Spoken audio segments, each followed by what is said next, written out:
Welcome back to the program. You're watching Daily Politics on Trust TV. Let's talk about TETFUND and ASUU's position as they warn that with the current tax reform bills as they are presented have the possibility of tampering with TETFUND, and it could cripple Nigeria's already struggling education sector. Is this an exaggeration or a hyperbole in terms of their assessment of the provisions of the tax reform bills? Joining us virtually from Yola, the Adamawa State capital, is Dr. Jibril El-maude. He is a former ASUU chapter chairman at Modibo Adamawa University in Yola, and he's joined us to dimension the issues because the Yola zone of ASUU, comprising of some of the states in the northeast region that include Adamawa, Taraba, Borno, and Yobe State, have given their position about this, re-echoing what many other chapters, what many other zones of ASUU have said about the tax reform bills. Doctor, good evening, and thank you so much for joining the conversation. Your association described in great terms what you think is wrong with the tax reform bills. You say that you have concerns about the bill, and you argue that it poses a grave threat to the sustainability of public tertiary institutions in the country. Explain what you mean by that. Thank you very much, Abdullahi. Good evening, and thank you for having me this time around. It is a very clear and straightforward issue, Abdullahi. TETFUND is the brainchild of our struggle. Remember, during Babangida's time, in the late 80s, the educational sector from primary, secondary, and universities, polytechnics, and college of educations were in serious turmoil, and nothing is working perfectly. There was serious brain drain. Teachers were very, very poor. A lot of them were run away from this country. Our members at that time fought the military administrator, which is in terms of Babangida, that forced Babangida to sign into law. In 1993, they first, what do you call it, the TETFUND. At that time, they would call it Education Development Fund or Education Trust Fund. At that time, the primary school, the secondary school, and universities, polytechnics, were benefiting from that money. But after a while, we realized that the amount of money, because of we have UBEC and what have you, which are meant to service primary school and secondary school, then any law was signed around 2011 that says, okay, now it's no longer Education Trust Fund or Tertiary Education Trust Fund, that only tertiary education, tertiary universities, tertiary education would are going to be benefiting from that. And to go to be the glory, it has reduced the tension we are seeing in our tertiary education. A lot of people have gone to abroad to have their PhD, to have their masters, and they came back and they are now positively impacting the knowledge they earn from abroad, courtesy of the TETFUND.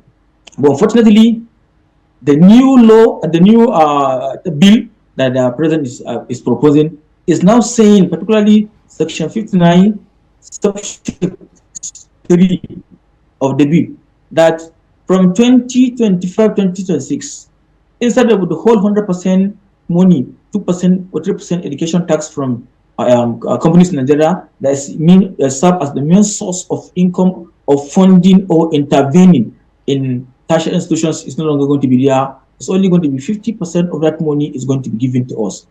That after 2026, from 2027 to 2029, another amount is going to be given to us, while remaining balance is going to be NIDA and Naseni. The question is that when they were bringing into law Naseni and Nelfon and NIDA, were there no provisions on how such things are going to be funded? Why is that? We have an already established law with clear terms that this is the money from TETFUND, and this TETFUND has the mandate on how we are going to be spending this money. Why is that somebody is bringing something new in the broad daylight like this, trying to slaughter the staggering education structure that we have? Appreciate the submission by Salahuddin that he has gone to one of the polytechnics. Instead of him to see sophisticated computers and laptops, they are seeing typewriters. At this era, this is the little thing. A lot of people need to go around our attached institution to see the way and manner people are suffering, students are suffering, lecturers are suffering. And that's why anytime we are fighting federal government, we are fighting federal government because we want the government to do something. So it is wrong. As far as we're concerned, it is absolutely wrong. It is a criminal act as far as we see, as we're concerned. For someone to say now, TETFUND that is meant for funding or intervening in our universities, our polytechnics and colleges is no longer going to be there. Meaning, by 2030, there's going to be zero allocation to TETFUND. Meaning, those psychological trauma that education sector went through in the 80s and 90s, they're trying to also, as in 2025, on the 20s, they also want to push us back to that one. How could somebody who is educated, somebody who is number one president of this country, will now say that is going to be zero allocation from 2020? And first saying that TETFUND should start looking on how to get money. Where are they going to look for the money? Why is it that, as we advise federal government, that federal government, instead of this net fund that you want to create, when you have no good idea on how to fund it, when you don't want to budget money in your main budget to give them, just the way you refuse to give us enough money, just the way that we are thinking that as a matter of priority, at least a minimum of 20 or 26% of the budget, if truly want to have a competitive environment whereby the lecturers, the professors, the students can positively compete with their counterparts globally. You are giving us 6%, you are giving us 7%. What will 7% do in the education sector? How would you want your professors, who are paying them less than 400,000 naira, professor at the bar, professor, somebody who has professorship for 10 years, you are giving 400,000 naira, and you think that guy will sit down, critically have a critical thinking and bring something positive that will economic growth and development? It's not going to be possible. Right. As far as we are concerned, it is wrong idea. It is not good. We are not going to accept that. And it's like direct to us. For you to say you are going to give zero allocation to everyone, then it's better for you to say your intention is not coming clear. That just the way you suffocate primary and secondary school, you want to also suffocate tertiary institution. Just be clear about it. That one we understand. But if you say no, you want TETFUND to continue, where would they get the money from when you are not giving them budget provision from the budget? It's not going to be possible, Abdullahi.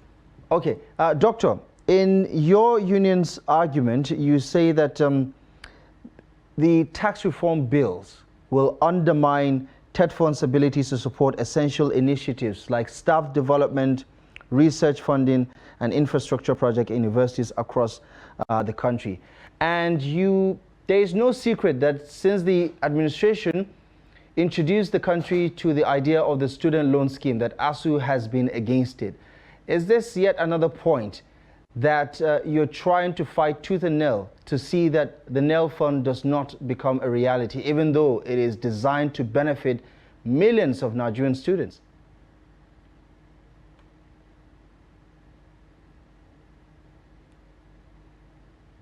Doctor, I don't know if you got Can you hear me? The thing is hanging. Did you get the question? Okay. No, it is cracking. I couldn't get it. Okay. The question is ASUU just trying to protect its own interests? Because you are also direct beneficiaries of TETFUND's spending template. They pay for your PhDs, they pay for your research, they pay for your development, and so on and so forth. Yes, they invest heavily on infrastructure development of our tertiary institutions, but the NEL fund, which ASUU has been kicking against from day one, is by design supposed to cater to the Nigerian students in their various tertiary institutions. So why do you still see NEL fund as a direct rival to TETFUND? And is this what is unfolding with your arguments? Yeah, Abdullah, you see, though I couldn't hear you very well because of the network is cracking. Notwithstanding, what we are saying, it is the responsibility constitutionally, the responsibility of the federal government to finance these institutions. Federal government has woefully failed in doing that. Luckily for us, through our struggle with the government, TETFUND is intervening, and TETFUND is doing very well. There are universities in Nigeria, if you go, as you all know, if you remove TETFUND intervention in terms of infrastructure development, in terms of human capital development, there's not going to be that institution. But what you are saying now, by this new tax bill, if mistakenly they sign that into law, that will be the end of tertiary institutions in Nigeria. We have been challenging government that the body language of government is that they are no longer interested in public tertiary institutions in Nigeria. Because if they are, the budget provisions or budget allocation to this tertiary institution or to the education sector is going to be big. It's going to be above 20 or 26% or whatever, or what have you. But now that they're giving us only 7%, 8%, it's a clear manifestation and indication that government is not willing and to fund this institution. Our worry is, now that you want to stop funding or giving from development levy to TETFUND, you want TETFUND to go and be looking for this money. Now, if you continue to give money to students, whereas there are no lecturers, whereas there are no classrooms, there are no laboratories, there are no offices, there are no new buildings, there are no new universities, what would the student do with the money when there are no teachers, when there are no equipment in the laboratories? So it's not making sense. No sensible person in his right sense will say that this is a good idea. It's a very bad idea.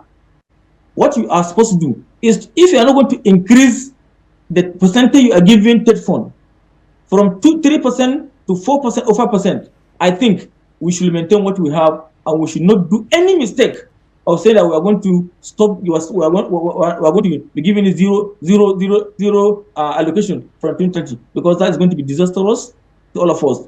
The little money you are giving the education sector, and that's what is sustaining the education. That's what is sustaining even the little security we have.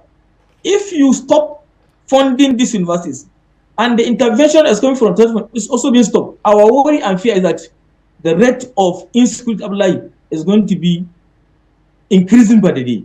It's going to go in the worst direction. So we appeal to the government before it's too late. It is a wrong idea. Whoever is advising government on saying that they're going to be zero allocation to TETFUND, to have a rethink, to should remove politics in this. There are some sectors in Nigeria, because of their importance, you are not expected to put any politics in it: education, security, and health. These three sectors are very, very sensitive. Any mistake in that is going to cause serious damage to our economy, which is going to affect the entire nation. So we are saying that if federal government will not increase, federal government should leave it at the way it is.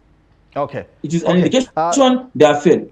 The other time, sort of like that time, you were saying that Tinubu's administration will be saying that they have achieved NELFUND. NELFUND is not an achievement. NELFUND, as far as I'm concerned, is failure from the government. It is clear manifestation of lack of political will to pay or to give scholarship to students. I think ASUU it is a model from America. It's a model from Malaysia. Those people who are doing these models, even the American, for instance, Barack Obama was once a beneficiary of student loan, but he was unable to pay until towards the end of his second term tenure as the president of the United States of America that he pays that. And you too know that American economy is more buoyant, is more stronger. The people of America are more patriotic people if you compare to our own country. Then if people that are honest, who have a little integrity, are finding it extremely difficult to pay those loans they collected, what will you say? And even the president, the incumbent president, is thinking of how to abrogate or how to abolish that NELFUND or educational loan. Why will what are you trying to bring it here? Okay. You are saying that we are going to even let me just jump in there if you look at it in generality. Why is that Nigerians are not happy with that? Dr. Jibril. Nigerian people are not happy because even the old one, the one they are saying is archaic, the tax laws and tax administration and tax system in Nigeria, people are not saying are not benefiting from that. People are paying from the hard-earned money, pay as you earn, company contracts, but people are not happy. Once people are not happy, people will not support any increment in anything. But if people are happy, if people are satisfied with the way and manner you are utilizing their funds, they are paying as tax, they wouldn't mind. Somebody will pay, it's earning less, they will collect money as pay as earn from his salary, and he's going to pay for transport, he's going to pay for anything. Everything is like security, you have to pay. Water, you have to pay. Light, you have to pay. Energy, everything, school fees, everything. Why would they accept that one? They will not accept. So Okay. if you want to bring a policy, if you want to bring a change, let the economy be okay. If the economy is buoyant, if the economy is flourishing, if we have progress, if people are happy, it's not going to Okay. be nobody will even debate when you say you Yeah. want to increase tax rate. When the I'm afraid economy we're going to have to is call it in turmoil, here for people are now, not happy. Nobody will Dr. support Jibril El-maude. I'm sure we're going to keep tabs on this particular development, and ASUU would definitely be delighted with the position of the Nigeria Governors Forum, who have called for a no terminal clause in terms of the funding that goes to TETFUND, that goes to Naseni and NIDDA, and it's safe to say that ASUU might perhaps heave a sigh of relief at the moment, depending on what comes next in this long conversation about Nigeria's tax administration reforms. That is our show for you tonight. Thank you most kindly for joining us. Feel free, as always, to stay in touch with us via our social media platforms. Visit our website, trusttv.com, to check out this particular episode and many others. And of course, you can find the latest news, programs, and documentaries. My name is Abdullahi Ahmed. Thank you so much for taking the time. Let's do this again. We'll be back tomorrow live and exclusive on Trust TV. Until then, good evening.